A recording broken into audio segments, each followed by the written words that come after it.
Welcome, Watchers of Illusion, to my Castle of Confusion. It's the 1st of February, and it's Micro Machines on the Commodore Amiga. Oh man, Micro Machines, this takes me back. I remember playing this originally, actually, at a mate's house, when he got Micro Machines on his Amiga. 2 joysticks, and you can go head-to-head, or you can pick challenge mode.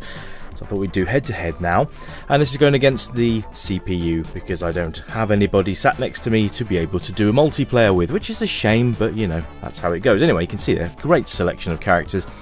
I'm going to select Spider because he just looks like someone from Greece, and then we'll go against Emilio. Okay, so basically, based on the franchise of the same name, Codemasters took the license for Micro Machines to convert to a game. And convert they did on quite a lot of systems, actually. The Commodore Amiga version, the NES, I believe, the Super Nintendo, Mega Drive, and I think the Master System. I'm not 100% sure on that one, but that is a lot of systems. And you can see here, it really takes the Micro Machine element, and it does a really nice job, because we're actually playing in the bath, as you do, with these little speedboats, which is really cool. And you can see here that the bubbles actually cause...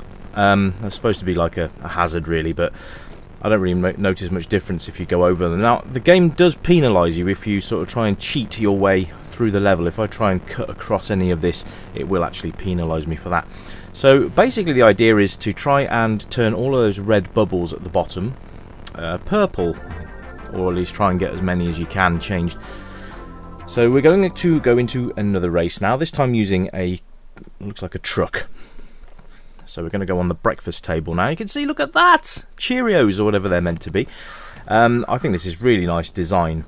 It's very clever, very clever. Everything you see in the game is basically sort of like a normal sized version of something to us will be huge to a Micro Machine. Now, I don't know if anybody used to collect Micro Machines back in the day. And they're still going strong today, I believe, Micro Machines. That's a testament to how popular they actually are. But they were tiny little things, and they were like big playsets as well, so kind of like there was a big lorry playset where you could store all of your little cars in, which was really good. And they came in lots of different things. There was planes, boats, cars, trucks, you name it, they did it.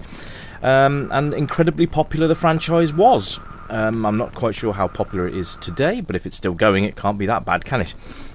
But you can see here, it's a lovely little game and good fun as well. You can see there I am the kind of red, by the way, just in case you're wondering which one I was actually playing as.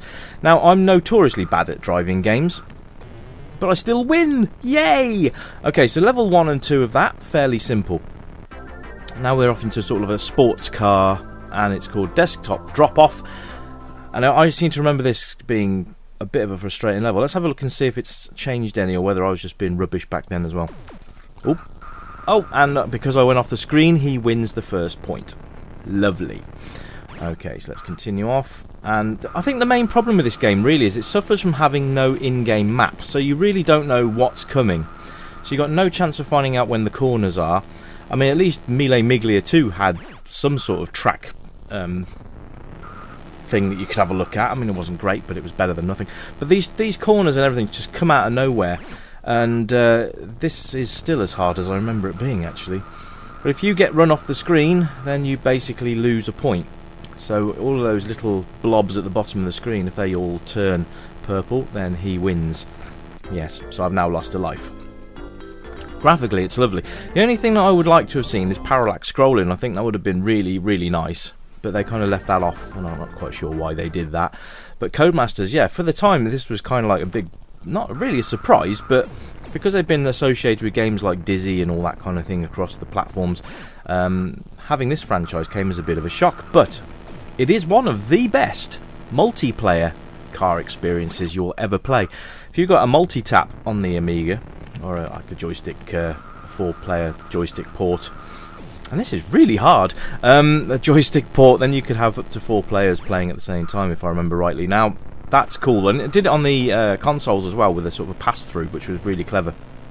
In fact, I think the Mega Drive cart, I believe, had a 4-player input on the actual cartridge, or a 2-player input on the cartridge, so you could play 2 players on the console and plug another 2 players into the cartridge, which was a great idea, and it worked incredibly well. which was nice because it meant that you didn't have, if you had 4 people over, you didn't have to wait turns. And this level is an absolute bugger to get through, and it's quite frustrating actually. Considering this is only the 3rd level, I have to say this is this is frustrating, and it's a bit of a shame really, because it really does kind of throw away. I mean, the first 2 levels nice and simple to get into, gave you the right vehicles, but to throw this at you from stage 3 is a real turd. Look at that, just got stuck on a pencil sharpener, and that's it, he wins the point because I couldn't get past it. So there's some precision driving needed on some of these tracks. You can see here I'm losing lives like nobody's business. But, you know, music-wise, it's great. And I love the sounds in this game. Absolutely brilliant. And there you go, I've lost all my lives, so I've got to start again. Let's go with a 1-player challenge mode this time. So again, we pick a player, but I think we actually get to pick the players that we race against as well. So I'm going to go with Mike, because he's more like me, apart from I don't have that much hair. But there we go, and now we're back in the speedboat level, but this time we have 4 players to play against, which is good fun. Now, this is a good fun one because it doesn't matter if you get knocked off the screen or not, you can basically still progress through the level. So you're not going to get like penalised. There you go, because I've lost them all. That's my qualifying round done. Fairly straightforward, isn't it? So I've now qualified for the challenge. I get to pick who I go against.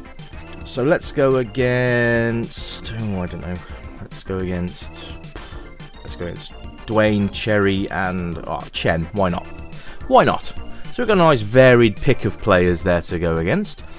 And we're back on the Breakfast Benz course, which, as you saw before, is great. Now, you get to collect the cars as you go in that sort of collectible thing. Now, that is sort of a Micro Machines toy, as it were. You could actually put your Micro Machines in one of those boxes, which kind of kept them safe. But you can see here, all 4 of us on the screen at once, no slowdown. Those are supposed to be honey drops, by the way. Just makes your tyres sticky and it slows you down. But you can see how simple and nicely controlled this car is. Really is. Very nice and simple to play. And it's, you know, it starts you off rather pleasantly, I think. And it gives you that nice control element of the vehicle. Doesn't make you feel like you're spinning out of control like the last car I was in.